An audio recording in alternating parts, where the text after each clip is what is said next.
Okay, 4 a.m. club. I'm back in my car. I'm making a late night grocery run, and Spirit was nudging me to share this bit of wisdom with you. I'm like leaning here to get all the light I can. Sorry. We're rolling with it. It's what we've done all this week. We're just showing up and we're doing it anyway. So, feeling into all of your comments and all of your energies, the energies of the 4 a.m. club, what I'm feeling today is that as much momentum as we had and as much hope and excitement as we had, a lot of people are starting to fall into despair and starting to doubt. And listen, I get it. I get it. This is a marathon and not a sprint, and we have to pace ourselves. And it's stressful times, and everyone around us is freaking out. It's a hard time. I get why you're feeling this way. And so that's why I needed to come on and say, hey, relax. We've got this. But what we need to do in the meantime is we need to let go ever so slightly. I'm not saying let go and free fall. I'm saying relax our grip around the very specific expectations we have about this outcome. Now, to be clear, I'm not hedging my bets. I'm not going back on what I said. Millions of women who heard the call and saw the visions are not wrong. That's not what I'm saying. But I'm saying if we are so attached to very specific outcomes, meaning it has to happen before this time.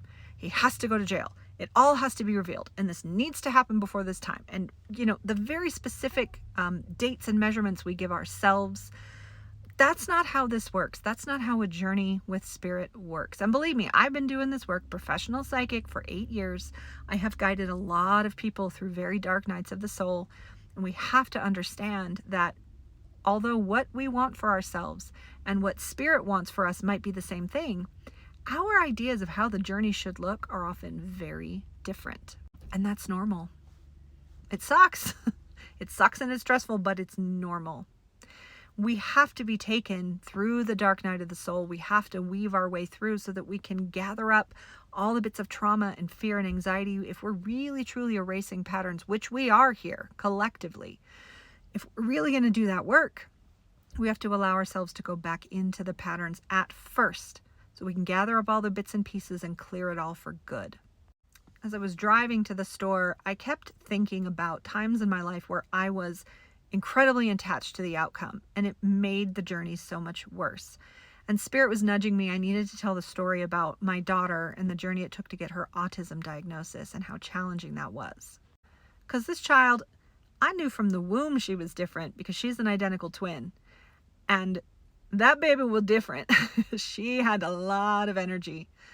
Now, she was, okay, I'm sorry for the ableist language. I don't have another word for it. She was perfectly normal throughout her life, but just seemed to be extra intense. There was a lot. And so slowly over the years, things got more and more intense. And because it happened so slowly, we couldn't see that there was a big problem from the beginning. It took many years of many micro challenges piling up until we realized something is very wrong. Now, eventually things got to a head to where we were in a point of absolute crisis. And I won't get into the details, but it was bad. It was a really bad time with lots of emotional meltdowns and outbursts and severe sensory issues that were debilitating and crippling. And it was a very dark time for our sweet kid and our family. Now, in my mama bear instincts, I wanted to find whatever it was that was affecting this child and burn it to the fucking ground. I wanted to eradicate anything that was hurting my baby girl and remove it and banish it forever, and I would accept nothing less. But as we know, oh, hey, being lit up, got my spotlight. But as we know, especially if you have neurodivergent children or children with challenges or any child at all, the journey of parenthood is not linear. And the more we hold to a very specific outcome, the harder it makes it to cope with the situation we are being given, because we're fighting against what is. And it makes it harder to go ahead with what needs to be done if we're in such firm resistance to what is. So I relaxed on my frenzy to have nothing be wrong with her and we're going to heal it and we're going to fix it. I relaxed on that. And I said, okay, I don't care what diagnosis she has. I don't care what symptoms or struggles. I don't care about any of that. All I want is for this child to be able to go back to living a happy, healthy life, to not be crippled by these sensory issues and not be living every day in a prison of meltdowns and chaos. I just want my child to be able to live a healthy and happy life. Now, we did not get that by eradicating the autism. We did not get that by eradicating the problem.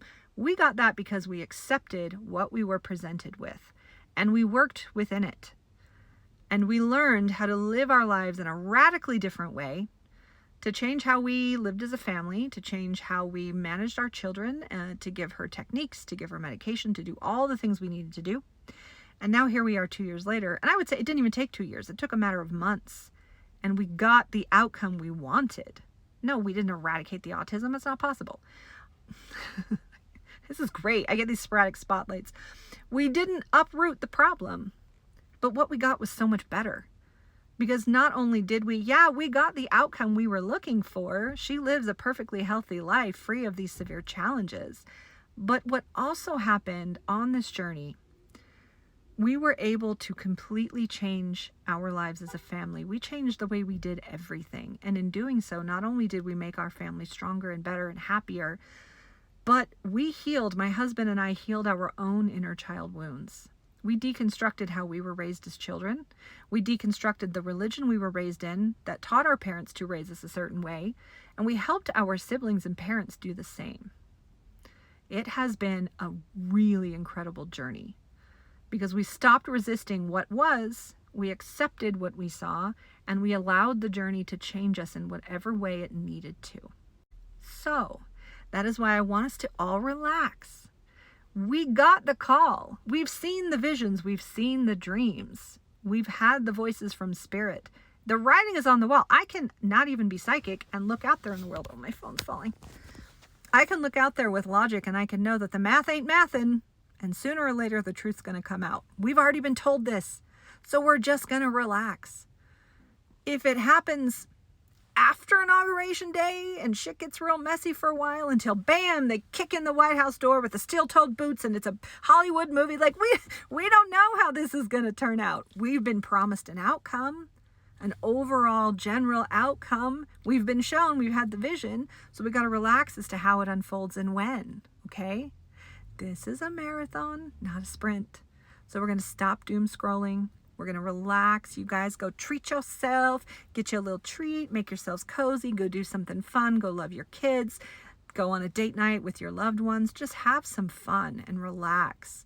Switch into an attitude of how good could this get?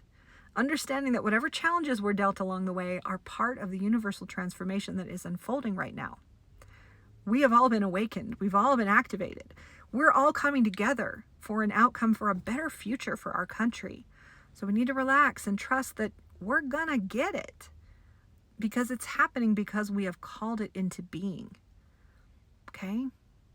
We're gonna relax. We're gonna be patient. We have got this, fam, and we've got each other.